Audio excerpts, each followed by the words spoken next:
Ryan from Koalatative here. I'm going to show you a quick walkthrough of our customer survey coding template that we developed to make the process of going through data from customer surveys, on-site polls, things like that, other qualitative research, to make that process a lot quicker and less tedious. We go into this a little bit more in the video that we did about this topic and also in the blog post, so I won't get into that much here.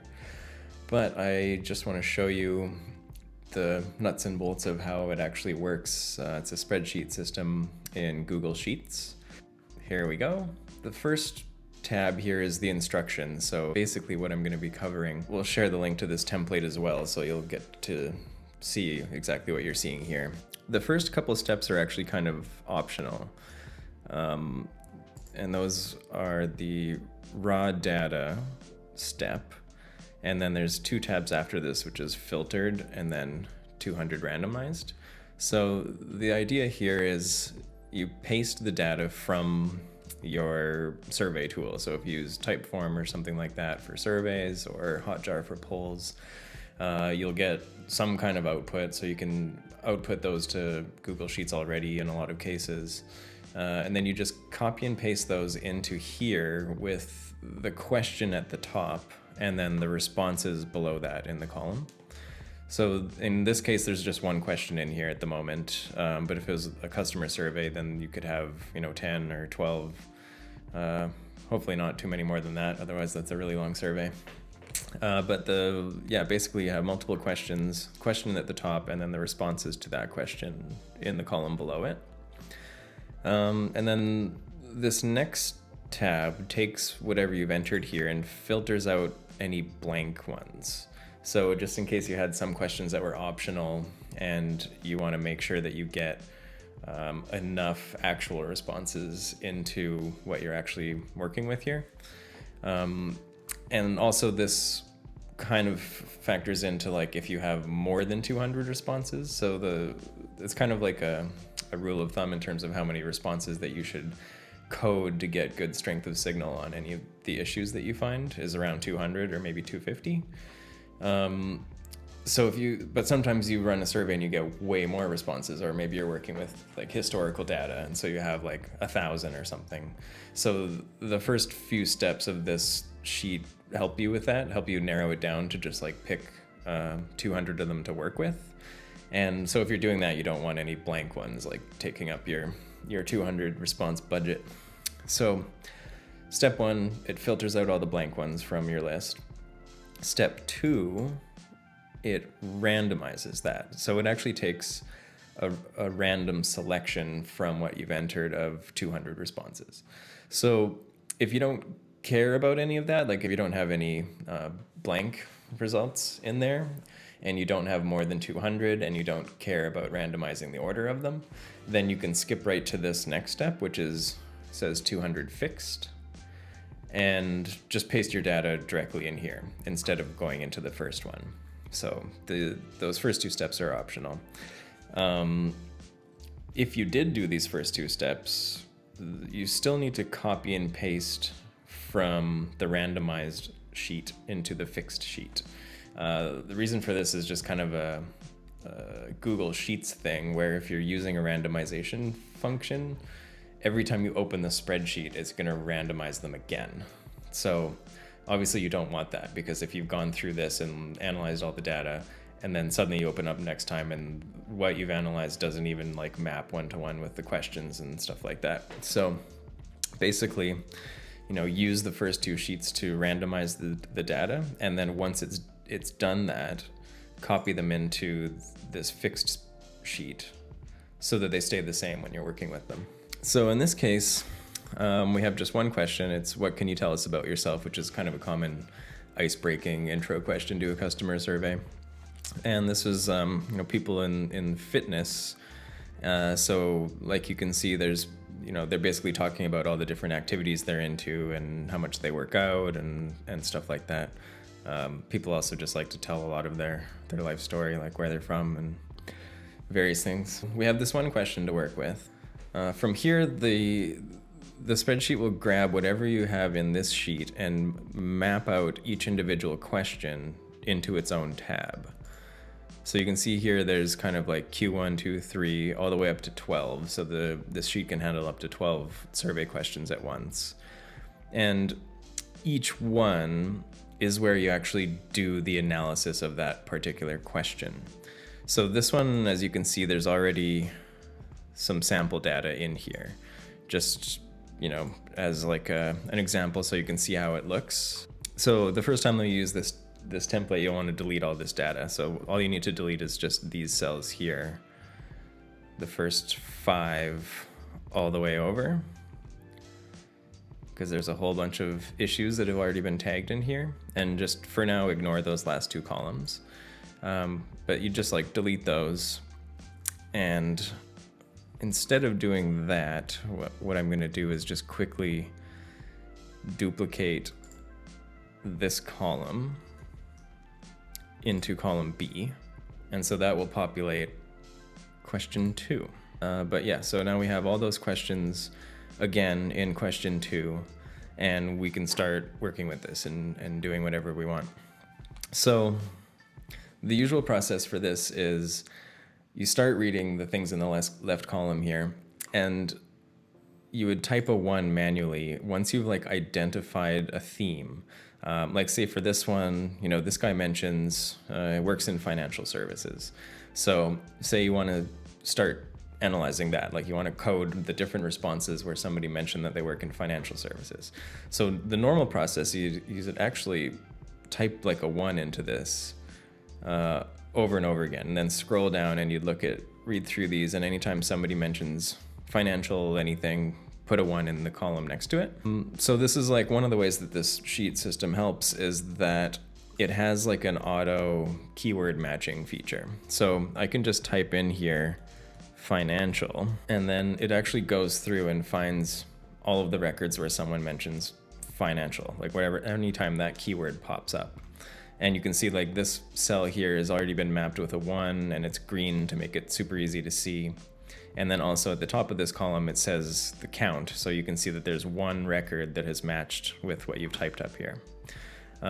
So apparently there's nobody else who mentioned that they work in financial services, which kind of makes sense because we weren't asking them where they work anyway. To give you an idea of like something that's probably going to code a lot more, you can see you mentioned outdoor activities, and you can see this person down here mentioned outdoor activities as well. So just to illustrate, we'll just type in outdoor and give it a second to search through them all. Okay, so 4 people mentioned something about outdoor activities. And maybe if we had mentioned like fitness, maybe more people talked about that. Okay, 7. So this can kind of like give you an idea of just the quick keyword searching. Now you don't want to actually rely on this because someone could say, they could mention a particular word, like say it's, soccer. And someone could say, I play lots of soccer. Someone else could say, I have never played soccer. And if you just search for soccer and just leave it at that, then it's going to make it look like this many people mentioned soccer, and then you're going to start making the wrong decision from that. So this keyword searching is just meant to be kind of like an assistant for you to actually like make the decision yourself. So anytime you do anything, like if you write fitness, it's always a good idea just to like do a scroll through, look at the records that matched, and make sure that it kind of makes sense the way that you're planning on coding this. So that one makes sense. This person mentions, works at a fitness app. So, that could potentially not be what you're looking for. Like if you're coding this for people that mentioned that they're into fitness, if someone just mentioned that they work at a fitness app, then that's not the same thing as like them actually being interested in fitness themselves necessarily. Like in this case it is, I think. She talks about how she does strongman and CrossFit and then also works at a fitness app. So in this case it's still okay. But it's possible that like matching the keyword just like actually doesn't mean what you think it does. So other than keyword, okay, there's single keyword we have here. You can actually add a couple of these things.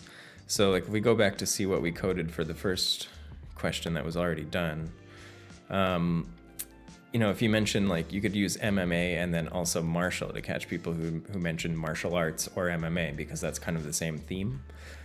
Same thing, baseball and softball. Like, if you really want to differentiate between those two, then you could code them as separate things. But we have like enough individual sports in here that it's okay to like combine some things. So here's another one that will match anytime somebody mentions strength training, weight training, powerlifting, and that just codes all as one category. And that's good. That's what we want. Same thing here, like therapy, massage therapy, physical therapy. These are all kind of the same thing. People that mention something about being in the military or veterans or, military service, that sort of thing. So you can kind of like use each of these columns to find a few related keywords. So up to 4 related keywords that all make sense to group together. Sometimes you might get started coding one of these and you initially group some things together, but then there's so many of them that maybe you want to start separating those out and look at some individual issues. Like maybe for this one, since there's so many under running, maybe track, as in like track and field, maybe that would make sense to code that as a separate topic. So the point being, like, don't just rely on the keywords, like actually use your brain, use your understanding, read through these things so you actually like know what the person's saying, and then use your judgment to figure out like which things make sense to group together, which things make sense to separate them out. Okay, so that kind of covers just like, quickly how do the actual formulas work and how do they match based on the keywords that you add. So just like switching back to the other tab here, you see this blue row here. So the purpose of this one is to have like more of a human readable, human friendly title for your results once they get kind of added up in the results sheet. So, here you can do kind of messy looking keywords like running, run, runner, track. But then when you want kind of like a good description of what is this column about, like what is the category, what is the theme that you've identified here, here we put running and capitalize it and make it look nicer. This is kind of more the label, whereas these ones are the keywords that you searched for. So these only get used in the spreadsheet. The label is actually what gets sent over to the results. That's kind of the basic approach, is start reading through in the left column here to figure out what people are talking about. This person says they're into, camping. So maybe you want to see how many people mentioned camping. Only one. Okay, so that's like, probably not an issue that you should really like focus on. If you really want individual things that people mentioned, then you can. There's a lot of columns to work with here, and you can always add more as long as you copy and paste the formulas. You got all the way over to the right and you ran out of space and you want to add another column. It's basically just insert one column to the right and then copy an existing column and paste it into the new one. Okay, so now this is a fully functional column that will do the same sort of keyword searching because all the formulas are populated in the cells here. Okay, so now let's say you had an issue. Let's just go with something that catches a lot of things like running. Okay, so 34 responses said something about running. So now say you go through here and then you find that there's one where, it caught for running, but they say, I hate running or something like that. And so then what you want to do is like override here. And the way to override it is basically just to like, instead of having a formula in this cell, either delete it if you want to get rid of it. So let's just say, for example, that this response number 30 said, I hate running. I never do running. And so you don't want it to like count towards your running category. So you just go to that cell and hit delete or backspace. Okay, so it cleared it out. Now we're down to 33. Now say you see the opposite, right? You have this category for running, but somebody, had a way of talking about it that wasn't any of the keywords that you had. Like say you used running, run, like that other one that we had, track and stuff. You had used all your keywords, and then someone says, I like to go for a jog every day. And so you want to code that person as being a runner, right? Because it's the same kind of thing. So in that case, all you have to do is pick the cell that the keyword's missed and then just add a 1 to it. So then, that turns green, adds it to the total, and then there you go. Your category makes more sense. So that's kind of the basic process. Like you kind of go back and forth between reading through responses, finding that there's a trend there that you want to categorize, add some keywords to see what other responses also had that trend, and then refine the results, right? Use your judgment, actually look at the ones that are coded, make sure it makes sense. And sometimes maybe you want to tweak your keyword. Like one thing that I often end up doing is starting out with something like weightlifting, because somebody mentioned it, right? And so that will catch a certain amount. Let's see how many, 6.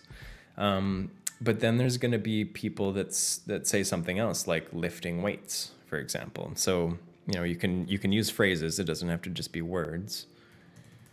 Let's say lifting weights. Does that catch anybody else? Yeah, like quite a few more. So we're up to 10 from 6. You might find that like there's a bunch of variations of the word that share the same root word, right? So instead of writing weightlifting and lifting weights, we can just simplify both of these and just go with weight. And then click out of that to see how many. Okay, so there's a lot more that mentioned weight. And now, I've noticed one of the responses down here, it says, I've slowed down and gained weight. So they're not talking about lifting weights, right? So this would be an example of one that we don't want to count towards our category. So in that case, you just go ahead and delete that formula from that cell. Also keep in mind, and every time you delete a formula, if you change your mind about this, if you start, adding different keywords or you use this column for something else, that particular cell is going to be missing its formula. So it's always a good idea that like, if you've made any alterations, like overrides of what the keywords have found, and then you want to use that column for something else and go in a different direction, just copy a whole column, like copy a blank column, column H, and replace that one, and then that just like gets all the formulas and all the formatting like figured out again. So in this case, now we could type in weight again, and then it's going to go back to our original had 25. Once you've gone through this process a whole bunch, you'll end up with something like this. So here we have one that's related to running that catches these keywords. People mentioning injuries and pain. So like injure, notice I left the E off of there, so it would catch injury and, injured, etc. Heal, so that catches like healing or healed. Pain, chronic. So this category is about injuries and pain. We have one for people who mentioned military service, people who mentioned physical or massage therapy, and so on. So we have a whole bunch of these that are coded. People mentioning yoga, people mentioning being an athlete, stuff like that. And so you get the counts at the top, and then also for each response, you get counts of how many like themes or how many categories that's actually coded for. So in this one, and generally you'd want all of these to have at least 1. So if there's any that were missed, it will show you with the yellow here. So this person said nothing. So obviously that's not, it's okay that we didn't code that response for anything because the person didn't say anything anyway. But generally, like once you're going through this, you can kind of quickly scroll down, look for any that you missed. Okay, this person mentioned tennis. So if we wanted to make sure that tennis was included, we could add that to one of our categories. These 3 don't really give us a lot to work with in terms of like understanding who these people are. Like, love your products, that's nice and everything, but it doesn't really, factor into the coding for this particular question. But yeah, generally just kind of scan down, see the ones that you've missed, and figure out like if those should be coded. Like, should we add one for horseback riding? I don't know, maybe. Z, nothing, that one's fine. And so yeah, that's like the conditional formatting here just gives you a really easy way to scan and see which ones you've actually processed and which ones you still have some work to do on. And then, once you've done that, you think you've identified all of the issues, then this is another place where this spreadsheet is super helpful, because if you're, just making your own spreadsheet without a template here, then you're going to have to go and like add up all these numbers, right? You can't just like, send this over to the client or put this in a research report as is. You want like a nice tidy summary of all the issues that you've identified in percentages. So all the way at the end here, we have a results tab.